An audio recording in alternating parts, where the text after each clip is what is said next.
একটা ভাই আমায় বলেছিল 7-0 যদি হারাতে পারো তাহলে তোমায় ডায়মন্ড গিফট করব।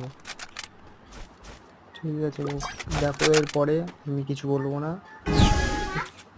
গেম প্লেটা কিরাম, যদি ভালো হয় তোমরা সবাই একটু লাইক করে দাও।